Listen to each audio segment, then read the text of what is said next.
നമസ്കാരം, ആഴ്ചവട്ടത്തിലേക്ക് സ്വാഗതം. യുദ്ധം ഒന്നിനും ഒരു പരിഹാരമല്ല, എന്നാൽ ചില സന്ദർഭങ്ങളിൽ അതും അനിവാര്യമാകും.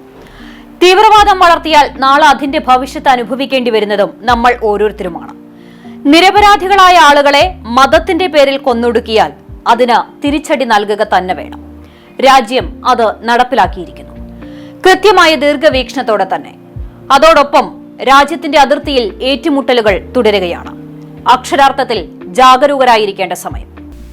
പഹൽഗാം ആക്രമണത്തിന് ശക്തമായി തിരിച്ചടി നൽകി ഇന്ത്യൻ സൈന്യം. പാകിസ്ഥാനിലെയും പാക് അധീന കശ്മീരിലെയും 9 ഇടങ്ങളിലായിരുന്നു പുലർച്ചെ തിരിച്ചടി. കരവ്യോമ നാവിക സേനാംഗങ്ങളുടെ സംയുക്ത ഓപ്പറേഷന് സിന്ധൂർ എന്നാണ് പേരിട്ടത്. പഹൽഗാമിൽ കൊല്ലപ്പെട്ടവരുടെ വിധവകൾക്ക് ആശ്വാസമായിട്ടാണ് ഈ പേരിട്ടത്. പാകിസ്ഥാനിൽ ആക്രമണം നടത്തിയിട്ടുണ്ടെങ്കിലും സൈനിക കേന്ദ്രങ്ങൾ ഇന്ത്യ ആക്രമിച്ചിട്ടില്ല. ഭീകര കേന്ദ്രങ്ങൾ തിരഞ്ഞുപിടിച്ചായിരുന്നു തിരിച്ചടി. പഹൽഗാം ആക്രമണത്തിന്റെ 15ാം നാളിലാണ് തിരിച്ചടി എന്നതും ശ്രദ്ധേയമാണ്. 9 സ്ഥലങ്ങളിലാണ് ആക്രമണം നടത്തിയത്.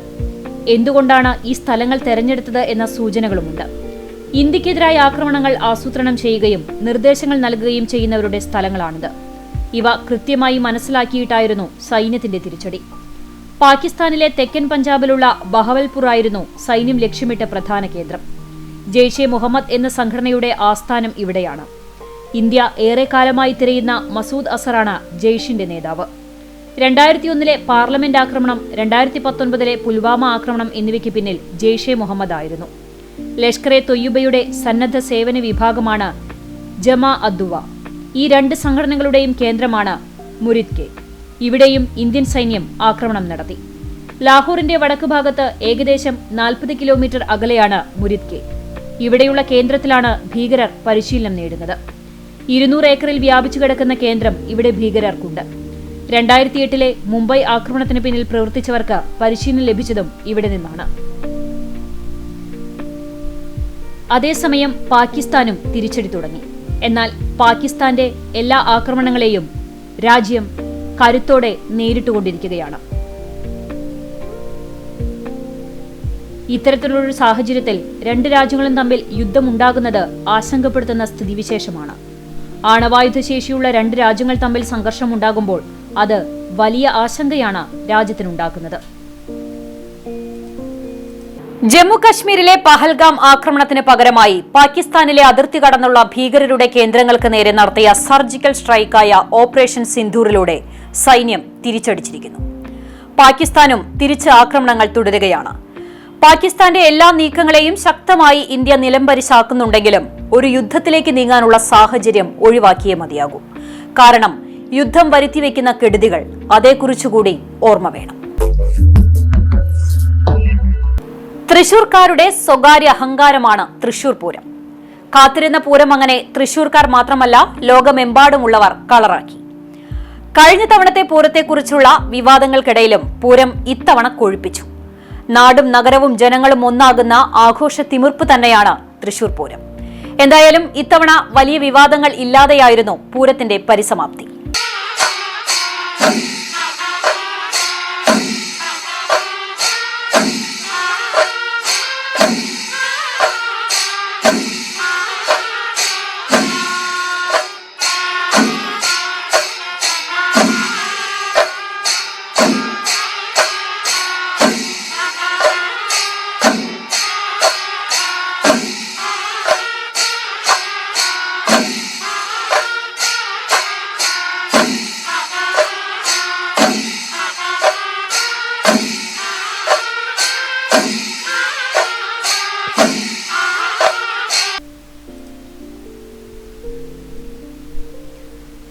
പൂഴി വാരിയിട്ടാൽ വീഴാത്തവണ്ണം തിങ്ങി നിറഞ്ഞ ജനസാഗരം. കത്തി നിൽക്കുന്ന മേടസൂര്യന്റെ ചൂടിനു മുകളിൽ പൂരച്ചൂട്. കണ്ണും കാതും മനസ്സും നിറയ്ക്കുന്ന അനുഭവമായി ശക്തന്റെ തട്ടകത്തിലെ ആവേശപൂരം. കരിമരുന്നും കരിവീരന്മാരും വാദ്യമേളാഘോഷങ്ങളും ആവേശം വാനോളമെത്തിച്ച പൂരങ്ങളുടെ പൂരം കാണാൻ ലോകത്തിന്റെ നാനാഭാഗത്തു നിന്നുമുള്ള ജനം തൃശൂരിലേക്ക് ഒഴുകിയെത്തി. പൂരനാളിൽ രാവിലെ തന്നെ തേക്കിൻകാടും സ്വരാജ് റൗണ്ടുമെല്ലാം ജനസാഗരത്താൽ തിങ്ങി നിറഞ്ഞു. രാവിലെ 7:30 തിരുവമ്പാടി ഭഗവതിയുടെ എഴുന്നള്ളിപ്പ് ആരംഭിച്ചു. പിന്നാലെ വിവിധ ഘടകപൂരങ്ങളും എത്തി. രാവിലെ 7:30 കണിമംഗലം ശാസ്താവാണ് ആദ്യമെത്തിയത്. ചെമ്പൂക്കാവ് ഭഗവതിയുടെ തിടമ്പേറ്റി തെച്ചിക്കോട്ടുകാവ് രാമചന്ദ്രൻ വടക്കുംനാഥ സന്നിധിയിലെത്തിയതോടെ പൂരപ്രേമികൾക്ക് ആവേശമായി. തുടർന്ന് ചെമ്പൂക്കാവ് ഭഗവതി, പനമുക്കുപിള്ളി ശാസ്താവ്, കാരമുക്ക് ഭഗവതി, ലാലൂർ ഭഗവതി, ചൂരക്കോട്ടുകാവ് ഭഗവതി, അയ്യന്തോൾ ഭഗവതി, നെയ്തലക്കാവ് ഭഗവതി എന്ന ക്രമത്തിൽ എഴുന്നള്ളിപ്പുകൾ വടക്കുംനാഥ ക്ഷേത്രത്തിൽ പ്രവേശിച്ചു. തിരുവമ്പാടിയുടെ എഴുന്നള്ളത്ത് തെക്കേ മഠത്തിന് മുന്നിലെത്തിയതോടെ പ്രശസ്തമായ മഠത്തിൽ വരവ് പഞ്ചവാദ്യം തുടങ്ങി. കോങ്ങാട് മധുവായിരുന്നു മേളപ്രമാണികൻ. 12:30 ചെമ്പട കൊട്ടി പാർമേക്കാവ് ഭഗവതി പൂരത്തിനായി പുറപ്പെട്ടു. വടക്കുംനാഥ ക്ഷേത്രത്തിനകത്ത് ചെമ്പടമേള ഇലഞ്ഞിത്തറ മേളമായി മാറി. ഉച്ചയ്ക്ക് 2:30 ആരംഭിച്ച ഇലഞ്ഞിത്തറ മേളത്തിന് കിഴക്കൂട്ട് അനിയന്മാരാർ പ്രമാണിയായി. ചെണ്ടയും ഇലത്താളവും കൊമ്പും കുഴലുമെല്ലാം ചേർന്നുള്ള താളമേള വിസ്മയത്തിൽ ജനസാഗരം അലിഞ്ഞു. വൈകിട്ട് 5:00 തേക്കിൻകാട് മൈതാനത്ത് കുടമാറ്റത്തിന്റെ വർണ്ണവിസ്മയമായി. ആദ്യം പാർമേക്കാവ് വിഭാഗവും പിന്നാലെ തിരുവമ്പാടി വിഭാഗവും തെക്കേ നടയിലൂടെ പുറത്തേക്കിറങ്ങി. പിന്നീട് വടക്കുംനാഥന് മുന്നിൽ തെക്കേ ഗോപുരനടയിൽ കാഴ്ച വിസ്മയമൊരുക്കി തിരുവമ്പാടി പാർമേക്കാവ് വിഭാഗങ്ങളുടെ വിസ്മയക്കുടകൾ ഉയർന്നു. സാമ്പ്രദായിക പട്ടുകുടകൾ, നിലക്കുടകൾ, വടക്കുംനാഥൻ, തൃക്കാക്കരയപ്പൻ, ഗണപതി, സംസ്ഥാന കലോത്സവത്തിന്റെ സ്വർണ്ണക്കപ്പ്, LED കുടകൾ തുടങ്ങി സ്പെഷ്യൽ കുടകളും ഇരുവിഭാഗവും മത്സരിച്ചുയർത്തി. രാത്രിപൂരത്തിന് ശേഷം പൂരനഗരിയുടെ ആകാശത്ത് വർണ്ണവിസ്മയമൊരുക്കി. ബുധനാഴ്ച പുലർച്ചെ വെടിക്കെട്ടും ഗംഭീരമായി. രാവിലെ പകൽപൂരത്തിനും വെടിക്കെട്ടിനും ശേഷം വരുന്ന പൂരക്കാലത്ത് കാണാമെന്ന ഉപചാരം ചൊല്ലി തിരുവമ്പാടി പാർമേക്കാവ് ഭഗവതിമാർ പിരിഞ്ഞതോടെ 36 മണിക്കൂർ നീണ്ടുനിന്ന ഈ വർഷത്തെ തൃശൂർ പൂരത്തിന് പരിസമാപ്തിയായി.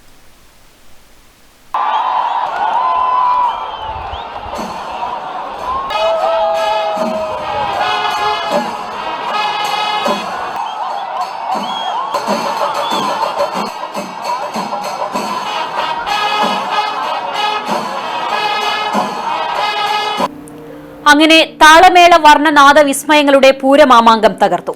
ഇനി കാത്തിരിപ്പാണ്, ആവേശത്തോടെയുള്ള കാത്തിരിപ്പ്, പൂരനാളുകൾക്കായുള്ള കാത്തിരിപ്പ്.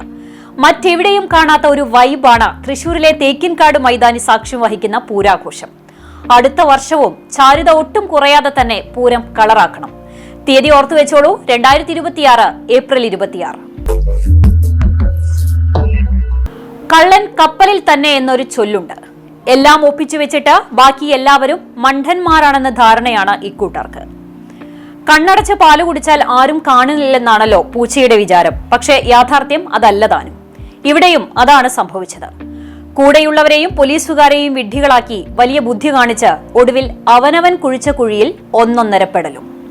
വന്നേരി ബുള്ളറ്റ് ഷോറൂമിലെ മോഷണമാണ് മുകളിൽ പറഞ്ഞ ഉപമകൾക്ക് ആധാരം. പരാതി നൽകുകയും പോലീസിനെ വിവരമറിയിക്കുകയും ചെയ്ത ഷോറൂമിലെ ജീവനക്കാരൻ തന്നെയാണ് കവർച്ച നടത്തിയതെന്ന് പോലീസ് വിശദമായ അന്വേഷണത്തിൽ കണ്ടെത്തി. വന്നേരി മാസ് വീൽസ് ഷോറൂമിൽ നടന്ന മോഷണത്തിൽ ഷോറൂം സർവീസ് സൂപ്പർവൈസറായ അശ്വിൻ കൃഷ്ണയ്യയാണ് പെരുമ്പടപ്പ് പോലീസ് അറസ്റ്റ് ചെയ്തത്. വന്നേരി പോലീസ് സ്റ്റേഷൻ വളവിൽ പ്രവർത്തിക്കുന്ന റോയൽ എൻഫീൽഡ് ഷോറൂമായ മാസ് വീൽസിലായിരുന്നു കവർച്ച. കഴിഞ്ഞ 26-ാം തീയതി വൈകിട്ട് 6:05 സാധാരണ പോലെ അടച്ച ഷോറൂം തിങ്കളാഴ്ച രാവിലെ 9:05 തുറക്കാനെത്തിയപ്പോഴാണ് മോഷണ വിവരം അറിയുന്നത്. സംഭവത്തിൽ ഷോറൂമിലെ മേശയിൽ സൂക്ഷിച്ചിരുന്ന 99,751 രൂപയാണ് നഷ്ടപ്പെട്ടത്. തുടർന്ന് മാസ് വീൽസ് ഷോറൂം സർവീസ് സൂപ്പർവൈസറായ അശ്വിൻ കൃഷ്ണ നൽകിയ പരാതിയുടെ അടിസ്ഥാനത്തിലാണ് പോലീസ് അന്വേഷണം ആരംഭിച്ചത്. മോഷണ വിവരം പോലീസ് സ്റ്റേഷനിൽ അറിയിച്ച് പരാതി നൽകിയതും തുടർന്ന് അന്വേഷണ സംഘത്തിന് സംഭവസ്ഥലത്ത് വിശദീകരണം നൽകിയതും പ്രതിയായ അശ്വിൻ കൃഷ്ണ തന്നെയാണ്. പെരുമ്പടപ്പ് പോലീസ് ഇൻസ്പെക്ടർ CV ബിജുവിന്റെ നേതൃത്വത്തിലുള്ള അന്വേഷണ സംഘം നിരവധി CCTV പരിശോധനയിലൂടെയും മറ്റും വിശദമായ അന്വേഷണത്തിനൊടുവിലാണ് കള്ളൻ കപ്പലിൽ തന്നെയെന്ന് തെളിവ് സഹിതം കണ്ടെത്തിയത്. Sub inspector Khalid, ASI Ali Sabir, ASI Udayakumar, CPOമാരായ വിഷ്ണു നാരായണൻ, അരുൺ ദേവ്, ജോഷില, ആദിത്യൻ എന്നിവർ അടങ്ങുന്ന അന്വേഷണ സംഘമാണ് പ്രതിയെ പിടികൂടിയത്. കാക്കിയിട്ട് നടക്കുന്ന ഏമാന്മാർ വെറുതെയല്ല ഈ ജോലി ചെയ്യുന്നത്. കാര്യങ്ങൾ അറിയാനും മനസ്സിലാക്കാനും നമ്മുടെ ഉദ്യോഗസ്ഥർക്ക് നല്ല കഴിവുണ്ട്. ദിനംപ്രതി എത്രയെത്ര പ്രതികളെ കാണുന്നു. അവർ പറയുന്നതിലെ നെല്ലും പതിരും വേർതിരിച്ചെടുക്കാൻ ഇവർക്ക് അധിക സമയമൊന്നും വേണ്ട. എന്തായാലും 8ന്റെ പണി കിട്ടി. സ്വന്തം കഞ്ഞിയിൽ മണ്ണ് വാരിയിടണമായിരുന്നോ എന്നേ പറയാനുള്ളൂ. പലയിടങ്ങളിലും റോഡ് പണി തകൃതിയായി നടക്കുന്നുണ്ട്. എന്തായാലും സഞ്ചാര സൗകര്യത്തിനായി പൊതുജനങ്ങളും കുറച്ച് ബുദ്ധിമുട്ടുന്നതിൽ തെറ്റില്ല. പക്ഷേ റോഡ് പണി നടക്കുമ്പോൾ പാലിക്കേണ്ട ചില കാര്യങ്ങളിൽ അധികൃതരും ജാഗരൂകരാകേണ്ടതുണ്ട്. റോഡ് പണി നടക്കുന്ന പാത അപകടപാത ആകാതിരിക്കണമെങ്കിൽ അത്തരം കാര്യങ്ങൾ കൂടി ശ്രദ്ധിച്ചേ പറ്റൂ. കുന്നംകുളം പട്ടാമ്പി റോഡിൽ ഇരുചക്ര വാഹന യാത്രക്കാർ ജാഗ്രത പാലിക്കണം, അല്ലെങ്കിൽ 8ന്റെ പണി കിട്ടും. റോഡ് നവീകരണത്തിന്റെ ഭാഗമായി നിരത്തിയ മെറ്റലുകളാണ് ഇരുചക്ര വാഹന യാത്രികർക്ക് കടുത്ത അപകട ഭീഷണി സൃഷ്ടിക്കുന്നത്. തൃശൂർ കുറ്റിപ്പുറം റോഡ് നവീകരണത്തിന്റെ ഭാഗമായിട്ടുള്ള പ്രവൃത്തികളാണ് ഇവിടെ നടക്കുന്നത്. എന്നാൽ ആവശ്യമായ മുൻകരുതലുകൾ കരാറുകാർ പാലിക്കാത്തതിൽ അപകടം പതിവാണ്. കുന്നംകുളത്തിനും പാറേമ്പാടത്തിനുമിടയ്ക്ക് റോഡിന് നടുവിൽ പല സ്ഥലങ്ങളിലും ചെളിയും മണ്ണും മെറ്റലും കൂടിക്കിടക്കുന്ന അവസ്ഥയാണ്. ഇതിനു മുകളിലൂടെ വാഹനങ്ങൾ പോകുമ്പോൾ പൊടി പാറാതിരിക്കാൻ വെള്ളം നനച്ചതാണ് യാത്രക്കാർക്ക് കൂടുതൽ ബുദ്ധിമുട്ടായത്. ഇരുചക്ര വാഹന യാത്രികരാണ് കൂടുതലും ഈ ദുരിതം അനുഭവിക്കുന്നത്. റോഡ് പണി ആരംഭിച്ചതോടെ ഇതുവഴി ഗതാഗതക്കുരുക്കും രൂക്ഷമാണ്. ആവശ്യമായ മുന്നറിയിപ്പോ വാഹന നിയന്ത്രണത്തിന് ബദൽ സംവിധാനങ്ങളോ സ്വീകരിക്കാത്തതാണ് ഗതാഗതക്കുരുക്കിനും അപകട ഭീഷണിക്കും ഇടയാക്കുന്നത്. ദിനംപ്രതി അപകടങ്ങൾ ഇവിടെ വർദ്ധിക്കുകയാണ്. അധികൃതർ ഇടപെട്ട് ആവശ്യമായ ഇടപെടലുകൾ നടത്തി യാത്രക്കാരുടെ ജീവന് സുരക്ഷ നൽകണമെന്നാണ് നാട്ടുകാരുടെ ആവശ്യം. റോഡ് നിർമ്മാണ പ്രവർത്തനങ്ങൾ നടക്കുമ്പോൾ യാത്രികരുടെ സഞ്ചാരത്തിനായി ബദൽ സംവിധാനം അനിവാര്യമാണ്. അതുകൂടി ഉറപ്പാക്കേണ്ടതുണ്ട്. അപകട സാധ്യതാ മുന്നറിയിപ്പ് കൂടി സ്ഥാപിക്കേണ്ടതുണ്ട്. അല്ലെങ്കിൽ അതേക്കുറിച്ച് ധാരണയില്ലാതെ വരുന്നവർ അപകടത്തിൽപ്പെടുകയും ചെയ്യും. ഇനിയെങ്കിലും ഇക്കാര്യത്തിൽ ഒരു നടപടി ഉണ്ടാകേണ്ടത് അനിവാര്യമാണ്. ആറ്റിൽ കളഞ്ഞാലും അളന്നു കളയണമെന്നാണ് ചൊല്ല്. അങ്ങനെയിരിക്കെ ലക്ഷങ്ങൾ ചിലവാക്കിയ പദ്ധതി അനാഥമായാൽ ആ കണക്കിന് പിന്നെ എന്ത് വില? പണം ചിലവാക്കാൻ മാത്രം നിർമ്മാണ പ്രവർത്തനങ്ങൾ നടത്തിയിട്ട് കാര്യമില്ലല്ലോ. അത് നിലനിർത്തുകയും തുടർ പ്രയോജനങ്ങളുടെ കാര്യത്തിൽ ഒരു ഇടപെടലും നോട്ടവുമെല്ലാം ഇല്ലെങ്കിൽ എന്താകുമെന്ന് ചില കാഴ്ചകൾ കണ്ടാൽ അറിയാം. പുന്നിയൂർക്കുളം ഗ്രാമപഞ്ചായത്തിൽ ലക്ഷങ്ങൾ ചെലവിട്ട് നവീകരിച്ച കിണർ കാടുകയറുന്നു. അധികൃതർ തിരിഞ്ഞു നോക്കുന്നില്ലെന്ന് ആക്ഷേപം. ആൽത്തറ പനന്തറ പൊതുമരാമത്ത് റോഡരികിൽ പുഴിക്കളയിലാണ് പൊതുകിണർ കാടുകയറി നശിക്കുന്നത്. രാജഭരണകാലത്ത് നിർമ്മിച്ച തണ്ണീർപന്തലിലെ കിണറാണ് പരിപാലിക്കാൻ ആളില്ലാത്തതിനാൽ നാശത്തിന്റെ വക്കിലായത്. 5 വർഷം മുമ്പാണ് തണ്ണീർപന്തൽ സ്ഥിതി ചെയ്തിരുന്ന സ്ഥലം പഞ്ചായത്ത് ഏറ്റെടുത്തത്. കാലപ്പഴക്കത്തെ തുടർന്ന് അപകട ഭീഷണിയിലായ തണ്ണീർപന്തൽ നേരത്തെ പഞ്ചായത്ത് പൊളിച്ചു നീക്കിയിരുന്നു. 2 വർഷം മുമ്പ് 7 ലക്ഷം രൂപ ചെലവിട്ട് ഗ്രാമപഞ്ചായത്ത് കിണർ നവീകരിച്ചു. പിന്നീട് പഞ്ചായത്ത് അധികൃതർ തിരിഞ്ഞു നോക്കാതിരുന്നതോടെ കിണറിൽ പാഴ്ചെടികൾ വളർന്നു. വർഷങ്ങൾക്ക് മുമ്പ് പ്രധാന വാണിജ്യ കേന്ദ്രമായ പുഴിക്കളയിലേക്ക് തലച്ചുമടുമായി വരുന്നവർക്ക് ദാഹജലം നൽകുന്ന പ്രധാന സ്രോതസ്സായിരുന്നു ഈ കിണർ. ഇതിന് സമീപത്ത് തന്നെ ചുമടിറക്കി വയ്ക്കുന്നതിനും വിശ്രമിക്കുന്നതിനുമായി തണ്ണീർപന്തൽ ഉണ്ടായിരുന്നു. പുന്നിയൂർക്കുളം ഉൾപ്പെടുന്ന വന്നേരി നാടിലെ പ്രധാന വാണിജ്യ കേന്ദ്രമായിരുന്ന പുഴിക്കള അങ്ങാടി രാപ്പകലില്ലാതെ ജനനിബിഡമായിരുന്നു. എന്നാൽ ആൽത്തറയിലേക്ക് വാണിജ്യ കേന്ദ്രം മാറിയതോടെ പുഴിക്കള തിരക്കൊഴിഞ്ഞു. ഇതോടെ കിണറിന്റെ ഉപയോഗം കുറഞ്ഞു. ലക്ഷങ്ങൾ ചെലവിട്ട് മനോഹരമാക്കിയ കിണർ പരിപാലിക്കുവാനുള്ള നടപടികളും പഞ്ചായത്ത് കൈക്കൊണ്ട് തിരുശേഷിപ്പുകളിലൊന്നാക്കി ഇതിനെ മാറ്റണമെന്നുമാണ് ഉയരുന്ന ആവശ്യം. കുടിവെള്ളം കിട്ടാക്കനിയാകുന്നതാണ് കാലം. അക്കാലത്താണ് കുടിവെള്ള സ്രോതസ്സുകൾ കാട് കയറി നശിക്കുന്നത്. പൊതുജനത്തെ ബോധിപ്പിക്കാൻ മാത്രം പുറംമൂടി കാട്ടിയിട്ട് എന്ത് കാര്യം? അത് അവർക്ക് ഉപകാരപ്രദമാകുന്നുണ്ടോ എന്നുകൂടി അധികാരികൾ ശ്രദ്ധിക്കണം. മാത്രമല്ല അതിനുള്ള നടപടികൾ എടുക്കുകയും വേണം. തെരുവുനായ ഭീഷണി വലിയ ആശങ്കയാവുകയാണ്. പേവിഷബാധയ്ക്കുള്ള വാക്സിൻ പോലും ഫലപ്രദമാകാത്ത സാഹചര്യത്തിൽ പേവിഷബാധയേറ്റുള്ള മരണം വർദ്ധിക്കുന്നതും വലിയ ഭീഷണിയാണ്. തെരുവുനായ്ക്കളുടെ ശല്യം കുറയ്ക്കാനുള്ള പദ്ധതികൾ കൃത്യമായി നടപ്പിലാക്കാത്തത് മറ്റൊരു വെല്ലുവിളി. ഇങ്ങനെ നായ്ക്കൾ ജീവന് തന്നെ ആപത്താകുമ്പോൾ ഇക്കൂട്ടരെ സ്നേഹിച്ചും ലാളിച്ചും മിണ്ടാപ്രാണി സ്നേഹത്തിന് മാതൃക തീർക്കുന്നവർ വേറെയുമുണ്ട്. അങ്ങനെ ഒരാളെ പരിചയപ്പെടാം.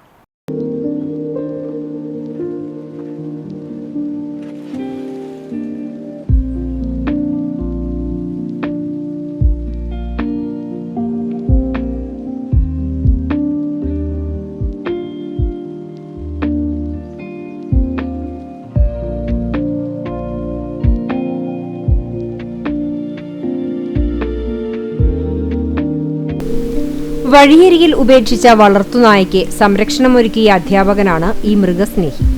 ത്വക്ക് സംബന്ധമായ അസുഖം ബാധിച്ചതിനെ തുടർന്ന് ഉടമ ഉപേക്ഷിച്ച നായയ്ക്കാണ് റിട്ടയേർഡ് അധ്യാപകനായ AS രാജു ചികിത്സയും ഭക്ഷണവും നൽകി സംരക്ഷണം ഒരുക്കുന്നത്.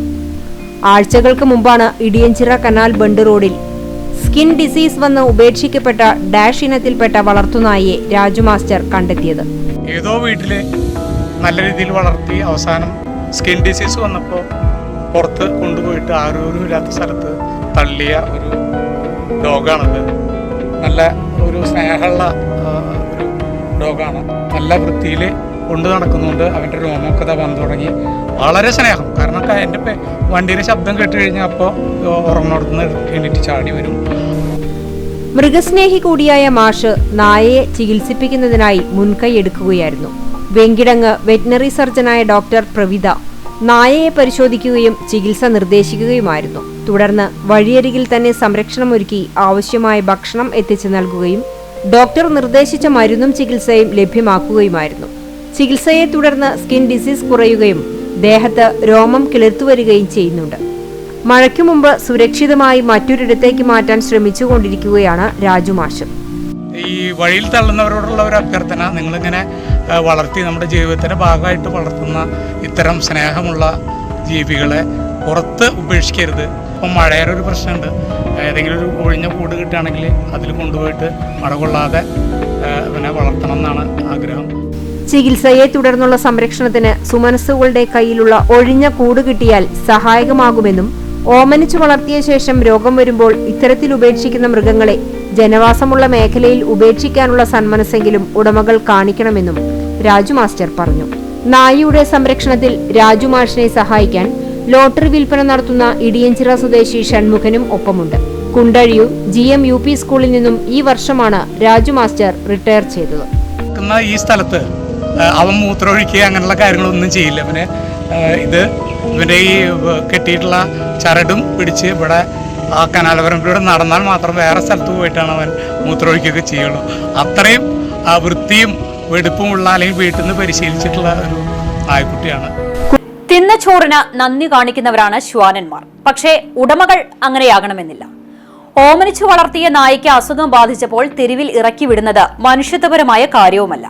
ഇന്ന് മനുഷ്യരെ മനുഷ്യർക്ക് തന്നെ തിരിച്ചറിയാനാകാത്ത കാലത്ത് ഇത് വലിയ കാര്യമല്ലെങ്കിലും മാഷിനെ പോലുള്ളവർ കാണിക്കുന്ന നന്മ മാതൃകാപരവും അഭിനന്ദനീയവുമാണ്.